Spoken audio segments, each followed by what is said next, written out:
you guys, we first talked a couple of years ago, and I was funny because that's when I advised you, Jen, not to run again because I think I said that the Democratic Party was just a complete lost cause. But you did not take my advice. You gave it a best shot, and it was a noble effort. I always told people, to run as an anti-Zionist Jew in South Florida. That's not something you do for contacts and and money and clout. That's actually the complete opposite of what you would do if you were trying to just get ahead yourself. I know you must have taken a ton of slings and arrows for doing that. Do you want to describe that campaign and did your experience with that campaign influence your path to hosting a worker strike backstream on your channel today? No. I would have hosted a worker strike backstream regardless of anything having to do with that. We were always, and we've talked about this, Keaton, like I never ran with this idea that I'm winning and I want that job. It was never really about that. The first time it was coming off of the AOC, because I ran in 20 the first time, so it was coming off that previous election where maybe a progressive can do that. Like maybe if they're not really paying attention, like what happened to Crowley. So it was, okay. Catch them sleeping. Yeah. And I was so impressed with what we did for our campaign. And I told you, it's like I ran a service-based campaign. So our volunteers were out doing community service and we were building up big coalitions and networks with community, which is the point of facilitating what we're doing, right? Like that congressional campaign was just part of building the snowball. But then the second time, it was really more of, at the last second, I just like, I cannot let this woman represent Jewish people. Like, I cannot let this woman be the only voice that's, that's speaking here and at least showing that there is an alternative. Again, never thinking we're winning. But I will tell you, in reality, the second time was a lot easier in terms of how I was treated because I never had anything to do with the Democrats. See, the first time I actually tried, I went to their little silly club meetings and all their stupid nonsense, and it was a complete waste of time. The second time I ran, we had nothing to do with them. We just did our own thing. So I might as well have been running an independent campaign. It just happened to be on that ballot. But we had no affiliation with the party whatsoever. And again, it was about doing service, connecting people, and building coalition. And we desperately need that. Yeah, so that's interesting. So it was a different character. So you ran, it sounds like, not that, I mean, every campaign in comparison to Debbie Wasserman Schultz's campaign is going to feel grassroots, but it seems like this time you went more in that direction. I mean, we've never taken corporate money. I've never taken anything other than max individual donations. And even with that, like, I want to say the first time, like in 20, maybe we got a half a dozen maxes, something like that. This time, something like that again. Maybe, so, I mean, yeah, there are some people that have money that support us, but for the most part, we represent workers. So, I mean, this is a class war. We say it all the time on our show. And so really, if you're making $200,000 a year and you think you're all that in a bag of chips, you're still with us. Okay. You're still in our group. You just don't know it. So our job is to facilitate everyone knowing that it's a class war. So I can also piggyback on that. This particular congressional district that Jen ran in it's the embodiment of neoliberalism to the T in every way possible. And there are some people that are in the party infrastructure that, they're nice people, but they are so disconnected from reality. They live in these upper middle class gated communities and, they all know the same people. They're all living in the same echo chamber. And I remember one specific instance where Debbie hosted an event at her house where a few of them were there, and Pelosi shows up, and they're all fawning over these people like they're queens, like these people are the ones that are really representing us. And in reality, they're the people that are destroying our country, that have allowed us to get to this point. And they're so completely beyond redemption that we're kind of stuck in this situation where we're trying to drag people away. And I agree with what you and with Russ and the rest have been saying all along, is that of all the times that Bernie could be going around the country right now to do this shit, to try to sheep herd people back into the Democratic Party, he does it on the weekend that people knew a couple of months in advance that Workers' Strike Back was doing this. Don't think for a fucking second, excuse my language, I'm sorry. Of course, I'll be the one who breaks the streak. Do not think for a second that they did not know that this was going on, that there was not an intention to try to direct people away from what this event was today. that is completely uncalled for, and he knows it. Yeah, no, I think you're right about that. It's a good point. It's a good point because when you look at two of the first three speakers here, I mean, Hedges supported Bernie tepidly. In fact, Hedges went as far as in 2016 to say, I'll vote for Bernie Sanders in the primary, but I won't go as far as to call myself a supporter. Hedges worked with Ralph Nader, obviously, for a while. And Hedges his thesis about Bernie was always that he's not willing to get Nadered. And so in the end, he will cave, which is why Hedges would always say, I'll vote for Bernie Sanders, but I don't really even consider myself a supporter. But the other two headline speakers, Kshama and Jill Stein, both supported Bernie. Jill Stein offered Bernie the Green Party ticket in 2016. She would sit it out and she would give the ballot line to him should he run as an independent. So that's about as strong support as you can get. And then Kshama Sawant supported Bernie Sanders' 2016 campaign. They know each other. They're close enough where, yeah, man, I think you're absolutely right. I think they did know this was going on. And that speaking tour launches last night into today in swing districts, which are very important to rally the Democratic vote. Yeah, I think you're right about that. But in terms of the event, I don't know if you guys have had a chance to watch any of the speeches so far. If so, any impressions? If not, I'll ask you more general questions about it. Well, I've been driving most of the day, but I was listening to. I caught Jill Stein just like recently. I heard what she was saying. I'm just happy to hear people all talking in the same place. Like, yes. That's a step in the right direction. At the end of the day, if people are going to support labor and support a general strike, which is what we absolutely need to happen, like that has to happen. If we don't come together to do that, then we're never going to do anything. What's going to happen? And it isn't going to be. We're not going to vote our way out of this. I'm actually pretty anti all of it. Like, I would actually put myself more in the anarcho category now. Like, I really am so not interested in any of the political nonsense. But I do think that we need yellow vests in the streets everywhere, and that we need to shut this shit down. Well, either shut it down or burn it down. But I would try shutting it first. But again, they don't exactly facilitate peaceful revolution here, right? Right. No, look, it is a very, very desperate situation now that we find ourselves in. But that out of that desperation comes the opportunity, I think. Peter, did you want to say something? Oh, no, I'm tagging along here. I think that Jen is absolutely right. I listened to most of it. And I think that there's really good contrasting styles between the way that Kshama goes about basically being the activist voice. I think that Hedges does an amazing job of being the philosophical voice. And I think that Stein does a really good job of being the articulate voice. And I think when you combine all of those things together, you realize that this is a class war, nothing more. We have to be in solidarity across those lines. If we're not, then we are wasting our time. And as Blakely pointed out earlier, the Republican congressman who thought that he was going to get some cheers from the crowd when he, gave a shout to Trump. And it turns out that people are not feeling this idea of just, again, do we have government waste on a massive scale? Absolutely. But as I pointed out to, Jen on our podcast, is that they're going to cut like 3,000 employees from the Pentagon and say that they did something. Say that we're cutting government waste. The working people, the regular just working people. Correct. You're not going to see a single contract wiped away from Raytheon, from General Dynamics, from Lockheed Martin, from Boeing. None of them are going to be touched. They will all be left alone, just like Musk is going to continue to get.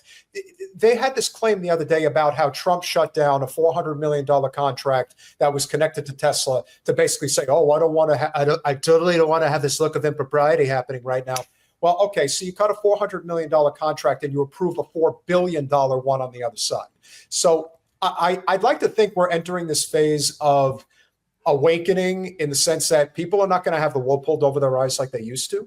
I think that that's something that people didn't want to believe.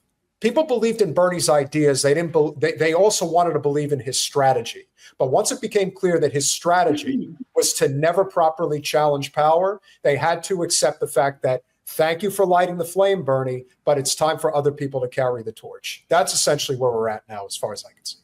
I want to say one thing that really, this is always what sort of gets in my craw when I even with Jill and Kshama Sawant, and these are like the best people. And I know that they know what they're talking about. They've got to stop talking about our tax dollars paying for what's going on. They have to stop using that language. It's really it's perpetuating a delusion that everything is a pie and austerity is murder. And it's perpetuating this delusion that if we pay for one thing, we can't afford something else. And I know that they know better. And we really need to have people understand that, because that is exactly the kind of mentality that people count on, people worrying about, oh my God, well, we're only paying this much. So what's the debt? What's the deficit? We can't afford that. And then we convince everybody that we can't afford anything. And people need to understand that. And I really think that the language matters. And it bothers me because they all know MMT. They all know it. They know that your tax dollars don't pay for anything. And we just need to get away from telling people that. Yeah, look, I mean, I'm not equipped to debate MMT. What I would say is to that, well, there are two things. One, I think also as a rhetorical device, I think more importantly than what, theory you subscribe to in that way, is the fact that also when you say that it's our tax dollars going to this, and in the case of a crime like the genocide in Gaza, it's also a way of expressing that it's happening in our name with our support, right? Well, what I say is it's our resources. That's our money. Okay. It's absolutely our money. Everything that they do is our money. What I'm saying is when you connect it with taxation, even though it doesn't seem to be like a big deal in this particular case, that mindset is what allows people to be bullied into austerity politics. And that is something that I think we need to pay attention to, because that's just not how it works. That's all I'm saying. That's all I'm saying. Like, because we'll say we don't want our money going over there. I don't want to be supporting a genocide. Of course not. Right. But then when it comes down to what we can and can't afford, people get this idea that it's a pie. It's not a pie. It's never been a pie. If one thing gets something doesn't mean something gets less. That's not how this works. And I think that we need to get out of that mindset. That's what allows us to be preyed upon when we don't know what we're actually really entitled to. Well, yeah, okay. So once again, I'm not equipped to debate that. What I would say, the second thing I would say, and one of the things that, Kshama puts in action all the time. She really walks the walk in this way. And you could see it in how quickly she was able to pull together the different speakers and participants in this event, including Russ and I. She is extremely anti-censorship and anti-canceling and anti-gatekeeping, meaning that they are always up for debates and people bringing ideas and hearing that out. I'm sure there are, some people who, kind of thought, wow, why are Due Dissidents involved, given our somewhat heterodox views on certain things. She does not bend to pressure to cancel people or shut people down. They do the exact opposite. I told them, I think I think Uhuru would be a great fit for this event. I told them that like 10 days ago, and they're here. We got O'Malley giving a speech. We got them they got the table downstairs. Like, Kshama's very welcoming, and they're very open, and they are very nurturing of debate, which I think is hugely important on the left. And unfortunately, I think it's pretty unique among the left. I mean, you guys have certainly dealt with people who are willing to probably, shut you up for the first step out of line on issue X, Y, or Z. I think that's a very, very important atmosphere to foster. Oh, for sure. I'd also like to point out that I'm a member of the African People's Solidarity Committee. I was very pleased with that. When we first had the two other workers on that were also arrested with Chairman O'Malley, that they were based in St. Petersburg, Florida, which is why we had them on, because they were in Florida. But that whole thing with tying them to the Russians, like we did a whole thing about that ridiculousness. No, I mean, I understand what people are saying. Like it is our money, it is. But I just think that we need to be careful with messaging, because it'll come back to bite us in the ass. That's all. That's all I'm saying. And I think it's important to remember that so much of the problems that we have, I look at economics in a very simple, like in terms of philosophy, I just look at Walmart, which I think is the most tyrannical corporation in the United States, the biggest welfare queen family that could ever exist in the Waltons. The second that you apply for a job at Walmart, they immediately want you to go sign up for welfare benefits. Same as McDonald's too. Yeah, they're not paying you a living wage, and they don't want you to. They want you to be a slave to the system. And it's also why they want to again, there are a lot of problems with the Department of Education, but they just want to do away with it altogether. And the reason they want to do away with it is because our education system has become almost completely privatized if you want to get a quality education. That's kind of where we're at. Florida is a prime example of that, where you have this charter school takeover and the public school system just suffers immensely. They're not No. The public school system in vulnerable communities suffers. I would suggest that our public schools in affluent areas are doing just fine. That's not where they take the hit when they hand out all those vouchers and their charter shit. Well, that's also affects other people. Heyo! Russ is here from the bowels of the building. Sorry, your mic is a little bit screwy. You're squirrely, Russ. You're squirrely. Yeah, it's just that the connection sounds a little bit fuzzy. Okay. All right. I don't want to pull it out because it's going to be like disruptive to the. Or just try unplugging and replugging. Or here, I'll just do the old exit and come back. There you go. That's better. Wait, that's better. Well, I pulled it out. Now it's back in. Oh, okay. Oh, okay. Here, pull it out. Well, Russ, you're just going back to the days of using a transistor radio, and that's just kind of how you come in and out. You know? Actually, because people are talking, as long as I have it low, it's not going to cause too much problem. All right, so here, take the thing out. I did. All right, so... Well, hold on. Now it's... It must be a hardware issue. Here, exit and come back in. That'll probably save it. Oh, yeah? All right. Yeah. All right. Something is awry. Sorry about that. But while we wait for Russ to come back in, I do think. Have you guys ever interviewed Kshama or Jill on the show? Oh, we've had Jill on the show. Okay. Not Kshama. We've tried. I've reached out. I sent her that email trying to connect you with that friggin' huge website that's doing general strike, and nobody responded. Try again, Russ. There you go. Testing. There you go. Okay, good. There you go. Better. Right, yeah. So, man, our overlords and masters have not perfected the technology yet. There you go. Yeah. And that it is in that gap between perfection and the moment we're in that opportunity lies. Once they perfect it, that's it. They're going to use us for fertilizer. Yeah. It's going to be like War of the Worlds. It's just going to be massive blood fertilizer all over the world by the time they get done with us. Yeah. It's going to be like the wood chipper in Fargo. That's what they're going to do with everybody. Yeah. The amazing thing about being there for Hedges' speech is that he's been giving that speech for 10, 12 years now. Like, he has been so far ahead of the curve when it came to the talking points that he was espousing. And you're just hearing it again. And you're like, holy shit, he's been right the entire time. Yeah. Yeah, it's pretty amazing. I mean, his speech was really strong. They're all just very, very strong speakers. But, on that email chain... He's been ahead of the curve on everything. He wrote... we were going to focus on that essay when we interviewed him. No one cares what you stick in your hoo-ha. But we didn't get to it. Yeah, it's one of his lesser known works. What was I just gonna say? I was just gonna say, what was I gonna say? Hedges. I forgot. I lost my train of thought. Oh man, what was I just gonna say? Oh yeah, in regards to the as general soon as strike. Keaton said we have to keep it clean today, Yeah, right. I Exactly. knew I was going to be the one. No, in terms of organizing a general strike, the person who was on that email chain, Jen, that you mentioned, said that we only need 3.5% of the population to organize a general strike. I guess that is the consensus. What do you guys think about the strategy of just a very militant and committed minority shutting the system down? I think that is far more viable at this point than winning a national election. When you look out at the landscape here, it's hard to not despair about the majority, given how many people are still hoping that the Democrats are going to save them, and then now a majority of people just signing on to a lot of what Donald Trump is doing. Yeah.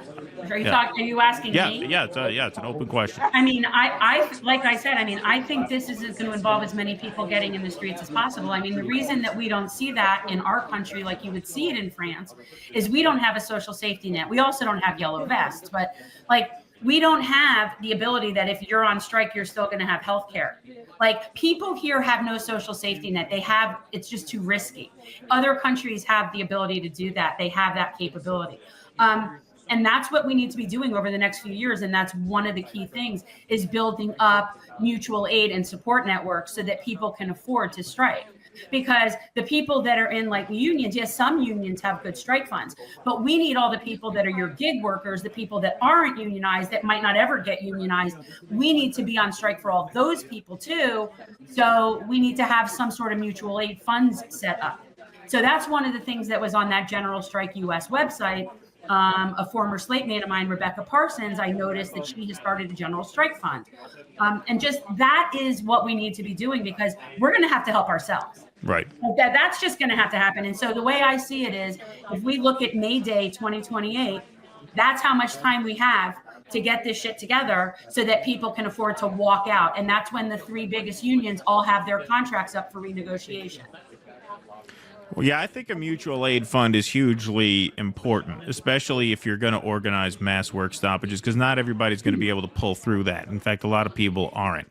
And I think the mutual aid component is absolutely critical because you can't ask people to put themselves out of house and home, for a general strike. I mean, part of why people are inclined to cross a picket line is because they get desperate. And so I think like that piece of it is absolutely necessary, 100%.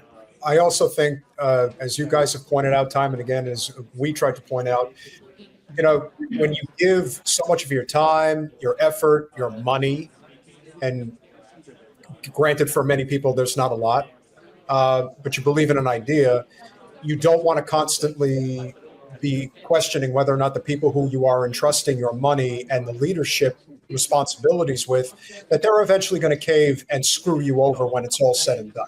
Right. So what I think Kshama represents more than anybody else is somebody who has a track record of not letting workers down, of basically fighting the belly of the beast in one of the most corporate cities in the world, forget the United States. But the fact that she took on Jeff Bezos, who, I mean, it's 6 of one, half a dozen of the other. You want to argue who is the most tyrannical billionaire, but he's right up there in terms of the absolute worst people. And she fought him and she won. He consciously cultivated a Lex Luthor look. On purpose. Not even trying to hide it. Not at all. Oh, and that's why I think Bezos is one of the worst, because much like Gates, I think he embraces being a bad guy. Like he enjoys people hating his guts. Like he gets off on it. And I think Kshama is the type of person, as we saw a little while ago, that when she says that we're trying to raise money for a workers' fund so that we can fight this the right way going forward, I think people, as trepidatious as they may feel, actually believe in the idea that this might actually work, because this is somebody who has proven time and again that they are trustworthy with the cause, which is more important than anything. All right. Well, it's very well said. Jen, Perelman and Peter Hager, we got to let you go. We got to move the chains. We got some other guests we got to welcome, but thank you guys so much for your help with this event and for coming on. Tell people where they can find you. We are at Generational Change. We do 2 live streams a week. We do Monday and Thursday evenings, and normally at 7 o'clock Eastern time. Peter? Yes, and if you are so inclined, we hope that you will go over there and make sure that you subscribe. If you do, we really appreciate all the hard work that Keaton and Russell have done. We've been with them since they were a small channel. We really saw the potential, and we're so glad to see that things have taken off for you guys. Keep fighting the good fight, and we're with you. It's class solidarity, and we appreciate all. We never thought we would get that Katzenberg money, man, but yeah, right. Crazy. Well, thank you guys for the solidarity. We appreciate you. It's been too long, and we'll talk to you soon.